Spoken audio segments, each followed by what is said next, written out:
జై శ్రీమన్నారాయణ శ్రీనివాస వెంకటేశ లక్ష్మీనారాయణ గోవింద గోవింద గోవింద. ఆంధ్ర దసప ఒక్కసారి కొన్ని విషయాలు చూస్తుంటాను. చూసిన తర్వాత అది నేను నలుగురికి తెలియచేయాలనేటువంటి విషయం నా మనసులో మెదులుతుంటుంది.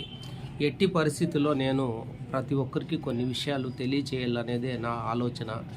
తెలిసిన విషయాల్ని తెలియచేస్తే మీలో ఏదో మీ జీవితంలో కొన్ని మార్పులు తీసుకొని వచ్చుకుంటారు, అలాగే మీరు కొన్ని పాటిస్తారు అనే దానికోసం నేను తెలియజేయడం జరుగుతుంది. ఎందుకంటే ఒక విషయము నాలోనే ఉంటే నాతోనే అంతమైపోతుంది. అది నలుగురికి తెలియచేస్తే దాంట్లో ఏదో అంతో ఇంతోనో కొద్దిగా ప్రయోజనం ఉంటుందనే ఒక చిన్న ఆశ, చిన్న ఆలోచనతో ఈ ఛానల్ పెట్టడం జరిగింది. ఛానల్ పేరు ఆంధ్ర దాసప్ప. ఇప్పుడు విషయంలోకి వెళ్ళిపోతాం. ప్రతి ఒక్కరూ ఒక విషయాన్ని ఆలోచన చేయండి. బాగుండేంత వరకు మనం ఏ విషయాన్ని కూడా మనం పెద్దగా పట్టించుకోను. మనకి ఇబ్బందులు వచ్చిన తర్వాత, కష్టాలు వచ్చిన తర్వాత ప్రతి విషయాన్ని గురించి కూడా అది వచ్చిన తర్వాత తెలుసుకుంటాం. దీంట్లో ముఖ్యంగా బంధుత్వం, తల్లి తండ్రి అనేటువంటి విషయాల్ని మనం తీసుకుంటే ఎలా ఉంటుందంటే, చాలామంది బాగా జరిగినప్పుడు తల్లి తండ్రుల్ని నెగ్లెక్ట్గా తీసేస్తారు.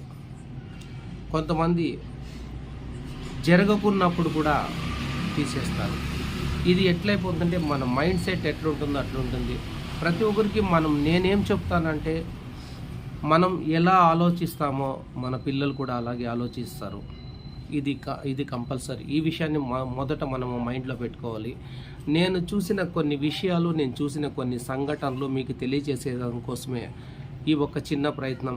ఆ ప్రయత్నం నుంచి ప్రతి ఒక్కరు తెలుసుకొని, ఇది జీవితం, ఇది కష్టం, ఇది సుఖం, ఇది మన సాంప్రదాయం, ఇది మన పద్ధతి, ఇది మన బాధ్యత అని ప్రతి ఒక్కరు తీసుకొని వాళ్ళలో మార్పులు జరుగుతుందనే ఒక ఆశ తప్ప అంతకుమించి నా దగ్గర ఇంకేమీ లేదు. నేను దాసప్పని చేస్తాను మొట్టమొదటిసారిగా. నేను ఎన్నో చోట్ల ఎన్నో రకాలుగా పూజలకు వెళ్తుంటాను. కొన్ని చోట్ల తల్లిదండ్రులకి అయితే ఎక్కడ లేని గౌరవంగా వాళ్ళు చనిపోయినప్పుడు కుటుంబాలన్నీ కలిసి, అంతకుముందు ఏం కలిసి ఉంటారో ఏం లేదో తెలియదు. ఇప్పుడు ఒక చోట ఒక 5 కుటుంబాలు కలిసి ఉంటాయి, ఒక చోట 2 కుటుంబాలు కలిసి ఉంటాయి, ఒక చోట 10 కుటుంబాలు ఉన్నా కూడా ఒకే కుటుంబమే తల్లిదండ్రుల కోసం వాళ్ళు కర్మకాండ చేయటం కానీ ఇలాంటివి జరుగుతుంటాయి.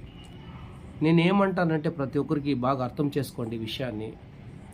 మన మనసులో ఏమున్నా, మన ఆస్తి తగాదాలు ఏమున్నా, మన సమస్యలు ఏమున్నా కూడా సమస్యను సమస్యగానే పెట్టేసి దాన్ని పక్కకి మన చేసేటువంటి విషయాల్లో, తల్లిదండ్రుల విషయాల్లో దాన్ని పక్క పెట్టేసి, తల్లిదండ్రికి వాళ్ళు లేనిదే మన జన్మ లేదు, దానికోసం వాళ్ళని మనము కొంచెం మైండ్లో పెట్టుకొని, ఇప్పుడు రాగి చెట్టు ఉంటుంది, ఆ రాగి చెట్టుకి రాగి విత్తనమే పుడుతుంది, ఆ రాగి విత్తనమే మళ్ళీ రాగి చెట్టు అయి పుడుతుంది. వేప చెట్టుకి అలాగే ప్రతి దానికి ఒక్కొక్కటి సబ్జెక్టులు జరుగుతూ ఉంటాయి. నేనేం చెప్తానంటే, దానికోసం వాళ్ళు లేనిది మనం లేం, ఆ చెట్టు లేనిది ఇత్తనం లేదు, ఇత్తనం లేనిది మళ్ళీ చెట్టు రాదు. ఇది కంటిన్యూ అవుతూ ఉంటుంది లైఫ్లో. దానికోసం చాలా చోట్లేమో, నేను పోయిన దగ్గర చాలా చోట్లేమో వాళ్ళ ముందు వాళ్ళ వెనుక ఏది ఉంటుందో వాళ్ళ ప్రాబ్లం తెలియదు, కానీ కర్మకాండలు మాత్రం అందరూ కలిసి చేస్తారు. ఈ విషయాల్లో చాలా సంతోషించాల్సిన విషయము. నామదారుల పద్ధతులు నామదారులు చేస్తారు, మోడికాల పద్ధతులు మోడికాలు చేస్తారు. అది వాళ్ళ అవసరాలు, వాళ్ళ అనుకూలం పట్టి వాళ్ళ పద్ధతులు వాళ్ళు చేసుకుంటారు. వీటి వరకు బాగుంది. కానీ కొన్ని చోట్ల తల్లిదండ్రులని గౌరవించడం చాలా తగ్గిపోతుంది ఈ మధ్యకాలంలో.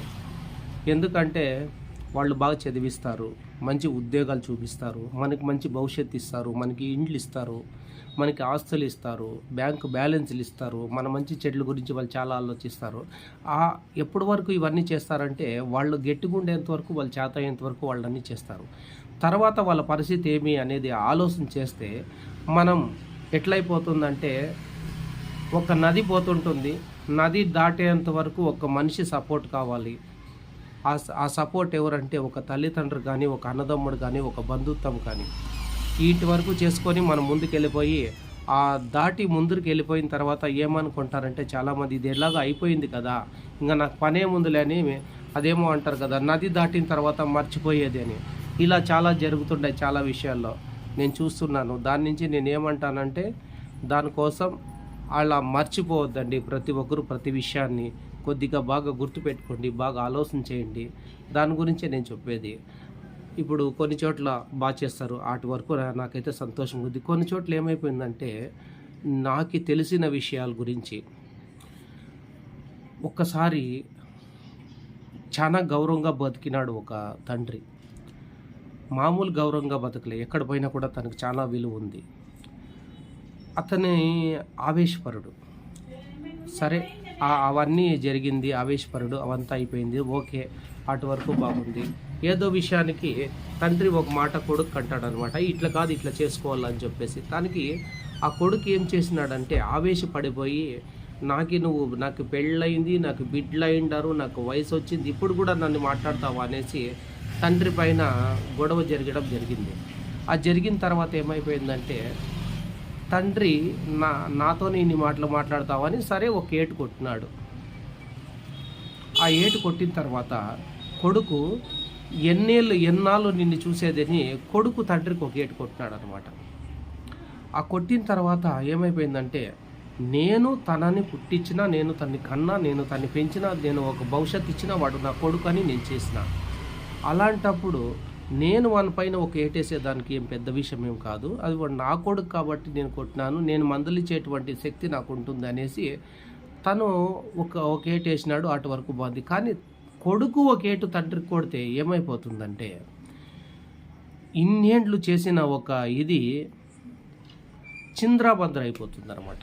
తన గుండె పగిలిపోతుంది, తన మనసు చింద్రాభద్ర అయిపోతుంది, తన ఆలోచన విధానం చాలా మారిపోతుంది. ఇలా జరిగింది. ఇలా జరిగిన దానికోసం తను ఏం చేసినాడంటే, ఒక రోజంతా మందు తాగేసి వద్దు, కొడుకుతో ఏటి తిన్న తర్వాత నేను బతికితే ఏమి, ఉంటే ఏమి, ఇంక అవసరం లేదనేసి తను కంటికి కనపడుకోకున్నట్ల ఒక 2 నెలలు కంటికి కనపడుకున్నట్లే వెళ్ళిపోయాడు అతను. తర్వాత 2 నెలల తర్వాత ఎవరో చనిపోయినారు, ఇట్లా మీ వాళ్ళేనేమో అనేసి ఎవరో ఎదుక్కొని వచ్చింటే తర్వాత తెలిసిన విషయం ఏమంటే, చనిపోయిండేది వాళ్ళ నాన్న. చనిపోయి ఒక 2-3 రోజులైంది. ఎందుకు అయిపోయిందంటే, తన ఆ బాధ తట్టుకోలేక, అవమానం తట్టుకోలేక ఎక్కడో దూరం వెళ్ళిపోయేసి తను ఏమైందో చనిపోయినాడు. ఆలోచన చేయండి ఇట్లా విషయాలు. తల్లి తండ్రి అంటే ఎంత గౌరవం ఉండాలా, ఎంత బాగా చూసుకోవాలా. ఇలా జరిగినప్పుడు నా నుంచి పుట్టిన కొడుకు నాకే ఒక ఏటు కొడితే నేను ఇంకెందుకు ఈ జన్మ అనేసి తన జన్మని సాల్వ్ చేసుకున్నాడు. అంటే తనకి నువ్వు పుట్టినందుకు నీ నుంచి తన ప్రాణాలు కూడా వదిలేసి వస్తుంది, ఆ దుఃఖం తట్టుకోలేక. బాగా ఆలోచించేయండి. ఇది జరిగి ఇప్పటికీ ఒక 3-4 సంవత్సరాలు అయింది నాకు తెలిసినంత వరకు. అంటే నేను పోతుంటాను కాబట్టి నేను అటువంటి విషయాలు నేను తెలుసుకుంటా అంటాను, ఏమి, ఎట్లా, ఎక్కడ, ఏమి. అట్లా విషయాలు తెలిసినప్పుడు ఏమైపోతుందంటే, ఒక మనిషికి నేను చేసే ఈ దాస పనిలో ఇంతగా మనుషులు ఉన్నారా? తల్లి తండ్రిని అవమానించి, తల్లి తండ్రిని ఎవరన్నా ఏదన్నా అనేది, ఏమన్నా కొట్టేది, ఏదన్నా చేసేది, దయచేసి ఇట్లా విషయాలు ఏదన్నా ఉంటే మానుకోండి. వాళ్ళ లేనిది మన భవిష్యత్తు లేదు, వాళ్ళ లేనిది నువ్వు లేవు, వాళ్ళ లేనిది నేను లేను, వాళ్ళ లేనిది నేను ఈ పొద్దు మీతో ఈ వీడియోస్ చేసిను, ఈ ఛానల్ పెట్టిను. ఎందుకంటే చెప్పినాను కదా, రాగి చెట్టుకి రాగి కాయ పుడుతుంది, ఆ కాయ మళ్ళీ ఒక మొలకెత్తుతుంది, ఆ మొలకెత్తే మళ్ళీ ఒక చెట్టు అవుతుంది. మనం ఏ విధంగా ఉంటామో మన బిడ్డలు కూడా అదే విధంగా ఉండాలంటే మనం కరెక్ట్గా ఉండాలి. First point. ఈ విషయాన్ని బాగా ఆలోచించేయండి. చాలా చోట్ల తల్లి తండ్రికి వాళ్ళ కర్మకాండాలు చేస్తారు. చనిపోయినప్పుడు కానీ, 3 రోజుల శాస్త్రం కానీ, 5 రోజుల శాస్త్రం కానీ, పెద్ద దినం కానీ, సంవత్సరం దినం కానీ, ఇవన్నీ నేను చేస్తుంటాను కాబట్టి నేను తల్లి తండ్రి విలువ నాకు తెలుసు. దానికి ముందు ఏం పోగొట్టుకున్నారో, ఏమొచ్చినాయో అవన్నీ ఆ సబ్జెక్టు చావుతో ఎప్పుడూ లెక్కేయద్దండి దయచేసి. చావుకి దానికి సంబంధం లేదు. వాళ్ళ చేత కానప్పుడు ఇవన్నీ లెక్క వేయద్దండి దయచేసి. ఎవరు ఆ తల్లిదండ్రులు చూస్తారో, ఎవరు వాళ్ళ ఇటువంటి పనులు చేస్తారో, వాళ్ళకి ఎవరు బాగా వాళ్ళ కర్మకాండాలు చేస్తారో, వాళ్ళకి ఎవరు స్వర్గానికి సంతోషంగా పంపిస్తారో అటువంటి వాళ్ళకి వాళ్ళ ఆశీర్వాదం, వాళ్ళతో పాటు ఆ దేవుని ఆశీర్వాదం ఖచ్చితంగా ఉంటుంది. ఎన్ని మనసులో ఉన్నా కూడా ఇటువంటివి మాత్రం మనసులో నుంచి తీసేసి తల్లిదండ్రుల్ని గౌరవిద్దాం. మనం చేసే ప్రతి పని ఒక న్యాయంగా ఉండేట్లా చూద్దాం. మనం పాటించేదే మన పిల్లలు కూడా పాటిస్తారు. దయచేసి ఎవరిని కూడా పెద్దవాళ్ళని, తల్లిదండ్రుల్ని చిన్న చూపు చూడొద్దండి దయచేసి.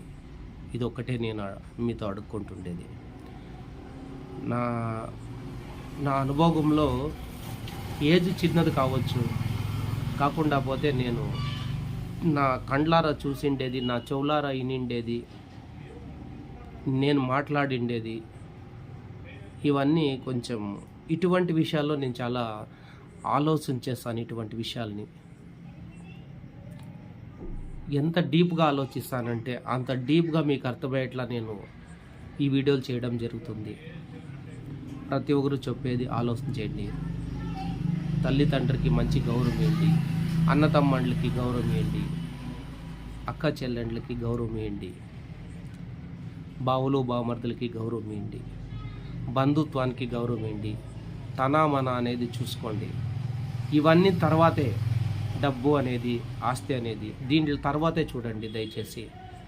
ఎందుకంటే ఒక్కసారి పగిలిన అద్దంలో నీ ముఖం నీట్గా కనపడదు. ఒక్కసారి పగిలిన అద్దంలో జీవితం కూడా చిందరబందరైపోతుంది. అది బాగుంటే అన్ని ముఖాలు చూస్తుంది, అది బాగుంటే అందరూ బాగుంటారు. అదొకటి బాగా ఆలోచించండి. అద్దం పగిలేది ఒకటే, ఒక మనిషి బాధపడేది, తన మనసు దెబ్బతినేది రెండు ఒకటే. దీన్ని గౌరవిద్దాం. మన సాంప్రదాయం ప్రకారం, మన న్యాయం ప్రకారం, ఆ మహానుభావుడు అడుగుజాడల్లో, ఆ శ్రీకృష్ణుడు చూపిన లీలల్లో, ఆ రామాయణం జరిగినటువంటి విధానంలో, ఆ భగవద్గీతలో ఉండేటువంటి పద్ధతుల్లో, ప్రతి ఒక్క దాంట్లో కూడా మన జీవితం, మన భవిష్యత్తు దాన్ని చూస్తే కానీ, దాన్ని వింటే కానీ ప్రతి ఒక్కరికి అర్థమవుతుంది. కానీ దాన్ని చూడాలా, దాన్ని తెలుసుకోవాలా, అప్పుడే ఇవన్నీ తెలిసేది. ఇటువంటి విషయాలు మీ వరకు తీసుకొచ్చే దానికోసమే నేను ఈ వీడియోలు చేయడం జరుగుతుంది. ప్రతి ఒక్కరు ఆలోచన చేసి మంచిగా జీవించాలి. మన పిల్లల్ని ఒక మంచి మార్గాన తీసుకెళ్ళాలి. మన బుద్ధి మన పిల్లలకి రెట్టింపుగా పెరగాలి. అభిమానం పెరగాలి, అనురాగం పెరగాలి, ఒక మంచి మనసు కావాలి, మంచి మనుషుల్లా జీవించాలి. మానవుడే మహావీరుడు. మానవ జాతి కన్నా గొప్ప జాతి ఇంకొకటి లేదు. ఇదొకటి మర్చిపోవద్దండి. ప్రతి ఒక్కరు దయచేసి తల్లిదండ్రి సేవల్లో ఉండండి. వాళ్ళ ఆశీర్వాదమే, ఆ శ్రీమన్నారాయణ ఆశీర్వాదం, అఖిలాండ కోటి బ్రహ్మాండ నాయక ఆశీర్వాదం. పంచభూతాలు మనకి తోడు నీటిగా కాపాడుతాయి తల్లిదండ్రుల్ని బాగా చూసుకుంటే. ప్రతి ఒక్కరు అర్థం చేసుకోండి. ప్రతి ఒక్కరు బాగుండండి. ఆంధ్ర దాసప్ప నా యూట్యూబ్ ఛానల్, ప్రతి ఒక్కరు ఈ ఛానల్ని ఇంకా ముందుకు తీసుకెళ్ళండి. ప్రతి ఒక్కరికి ఉపయోగపడేలా 4 మాటలు నలుగురికి తెలియచేయండి. నలుగురిలో మార్పు తీసుకురండి. నా ఛానల్లో నామదార్లని, మోడికాళ్ళని, ప్రతి దాంట్లో కూడా ఏ దానికి ఏమేమి అనేటువంటి ప్రతి వీడియోస్ ఉన్నాయి. వీడియోస్ ఎదుక్కోనేకే మీకు సమయం పడుతుంది. అంతేగాని వీడియో ఎదుక్కొని తర్వాత దాంట్లో తెలుసుకుంటే ప్రతి విషయానికి నాకు తెలిసినంత వరకు మీకు 100 డౌట్లు ఉంటే దాంట్లో 70-80 వరకు క్లియర్ అయ్యేటువంటి వీడియోలు ఉన్నాయి. ఏదో ఇంకా 30 వరకు, 20-30 వరకు కొద్దిగా డౌట్లు ఉండొచ్చు. మిగిలిన 70-80% వరకు నేను మీకు సాధ్యమైనంత మంచి వీడియోలో చేసినాను. ప్రతి ఒక్కరు ఫాలో కాండి, ప్రతి ఒక్కరు పాటించండి. ఆ మహానుభావుని ఆశీర్వాదంతో అందరూ చల్లగుండే. జై శ్రీమన్నారాయణ. అందరినీ చల్ల కాపాడతండి. గోవింద గోవింద గోవింద.